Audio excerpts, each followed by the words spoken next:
Welcome back to the deep dive.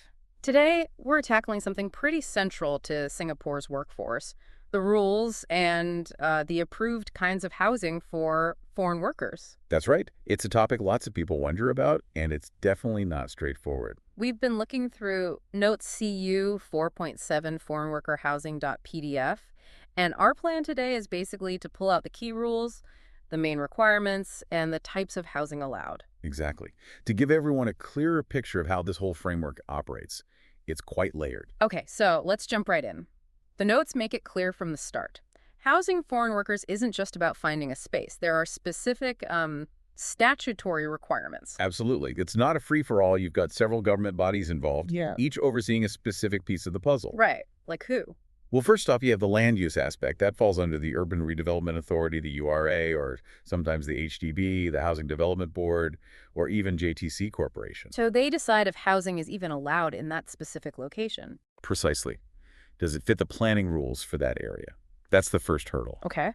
Then who else? The notes mention the BCA. Yes, the Building and Construction Authority. Hmm. Their focus is, well, the building itself. Hmm. Structural safety, making sure it's built properly and won't, fall down. Crucial stuff. And fire safety, that's the SCDF, right? Singapore Civil Defense Force. Correct. SCDF sets the fire safety standards, escape routes, alarms, extinguishers, all that, making sure people can get out safely if there's an emergency. Makes sense. It's like layers of safety. What about hygiene in the environment? That's where the National Environment Agency, the NEA, comes in. They handle environmental health. Things sanitation, waste disposal, pest control, keeping the living conditions healthy. Okay. And one more was mentioned, pub. The Public Utilities Board, yes. They're concerned with the basics, drainage, sewerage systems, making sure the water supply and sanitation are up to scratch. It all connects back to public health. Wow. Okay. So quite a few checks and balances there. Definitely. It's a coordinated effort. But what if, say, an employer or a provider just doesn't meet these standards? What are the consequences? Well, they can face prosecution.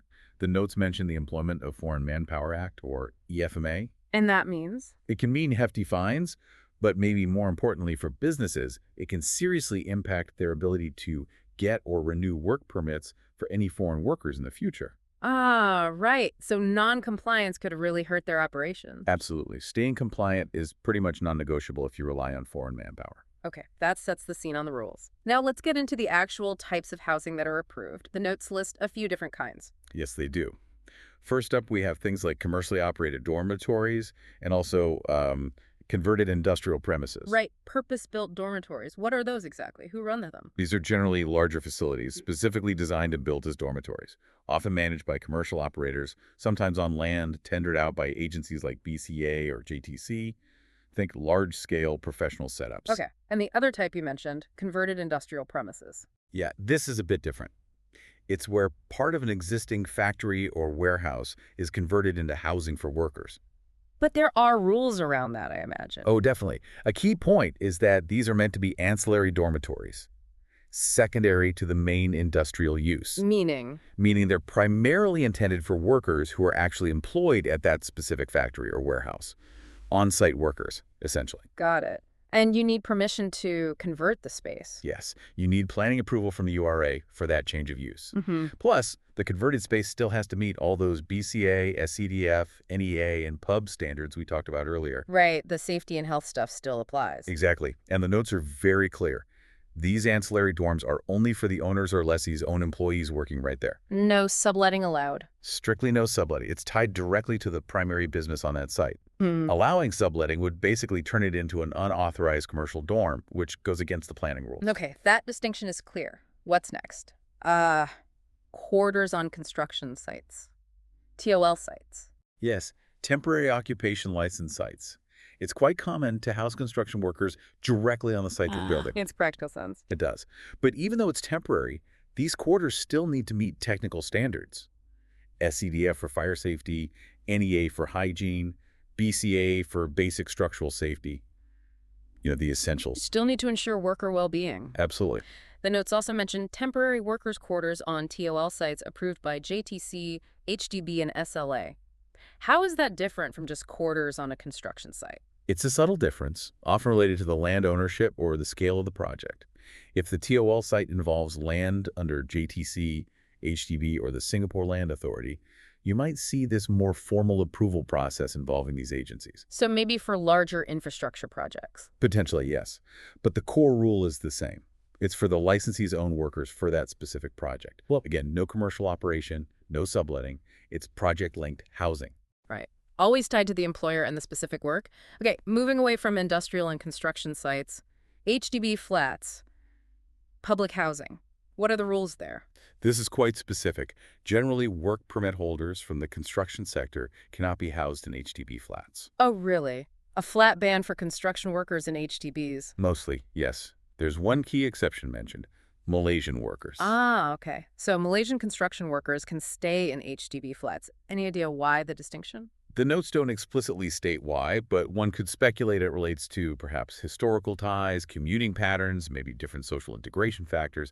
It's a long-standing policy. Interesting. And there are general limits on foreigners in HDBs anyway, right, to prevent enclaves. Exactly. There are caps on the number or percentage of units in a block that can be sublet to non-Malaysian work permit holders or S-Pass holders. It's about maintaining a social mix. Our notes mention CU 4.6 covers HDB subletting in more detail. Right, I remember that one. Okay, so that's public housing. What about private residential properties, condos, landed houses? Can employers rent those out for their workers? No, absolutely not. The rules are very strict here. Private homes, condos, terraces, semis, bungalows are zoned for residential use only. That can't be used as dormitories. Definitely not. Using them as workers' dormitories is considered an unauthorized change of use under the Planning Act, Section 12 specifically. And there is a penalty. A significant one. The notes mention a potential maximum fine of $200,000 for making an unauthorized material change of use. It's a serious deterrent. Wow, okay. So private homes are out for dorms. Now, here's a category I wasn't expecting. Workers' quarters at farms, approved by AVA. Yes, it's quite specific. Farms licensed by the Agri-Food and Veterinary Authority, which might include coastal fish farms or export centers too, can sometimes get approval to house their own foreign workers on the farm premises. But again, only their own workers. Correct. Just like the converted industrial spaces or TOL sites, it's strictly for the licensee's employees. No subletting is permitted. And they need specific approval from AVA, plus compliance with the usual technical standards from other agencies. Okay. Another niche one, Harbour Craft. Right. This applies to workers under the Harbour Craft Special Scheme, HSS. The rule here is that they generally have to live on board the registered vessel or harbor craft they work on. They can't live on the mainland. Generally, no. And the key condition is that the living quarters on the vessel must be, habitable and safe. Meet basic standards for living. Makes sense for that specific industry. So we've covered the types of approved places and the agencies involved. What about the Ministry of Manpower, MOM itself? What are their overarching rules? Well, MOM holds the employers directly responsible. Under the Employment of Foreign Manpower, Work Passes regulations, it's the employer's duty to ensure their foreign workers are provided with acceptable accommodation that meets all these statutory requirements we've discussed. And if they fail in that duty? The consequences can be severe. Again, prosecution under the EFMA. Fines can go up to $10,000, potentially imprisonment up to 12 months, or both. Per worker? Yes. The note suggests it can be applied per worker found in unacceptable conditions. Plus, as mentioned before, it jeopardizes their future ability to hire foreign workers. MOM takes this very seriously. Clearly, it highlights the employer's direct obligation. Okay, one final piece mentioned in the notes relates to the Immigration Act. What's the connection there? This shifts the focus slightly to the accommodation owners, which could be the employer if they provide housing, or a landlord. They have a responsibility regarding immigration laws. Which is? They need to exercise due diligence to ensure they aren't inadvertently or knowingly harboring immigration offenders, people who have overstayed their visa or are illegal immigrants. Due diligence, like checking their immigration status. Exactly. Failing to do these checks could be seen as being reckless. And if someone is found to have knowingly or recklessly harbored an overstayer or illegal immigrant, the penalties are very serious under the Immigration Act. Mandatory imprisonment of at least 6 months up to 2 years, and a fine up to $6,000. mandatory jail time. Wow. Wow. The notes point to CU 4.5, page 6, for the details on what those specific due diligence checks entail. It's a crucial responsibility for anyone providing accommodation. So it's not just about the building or the amenities, but also verifying the legal status of the residents. It really is a multifaceted system. It really is. You've got land use planning, building safety, fire safety, public health, employer responsibilities under MOM regulations, and immigration controls all woven together. Well, this has definitely shed light on just how comprehensive the framework for foreign worker housing is in Singapore. It's clear there's a whole network of rules and agency oversight. Yeah, from the URA ensuring proper land use right down to the NEA checking sanitation and MOM enforcing employer duties, plus the immigration angle. It's quite intricate. The key takeaway seems to be this layered approach, putting responsibilities on employers, property owners, and operators to meet standards across the board: safety, health, legality. That's a good summary. It's a system built on multiple checks and accountability points. So thinking about all this, the various approved options, from purpose-built dorms to farm quarters and these strict rules, it makes you wonder, doesn't it? As Singapore's economy keeps changing and the workforce evolves, how might that reshape the future of housing for foreign workers here? That's a really interesting question.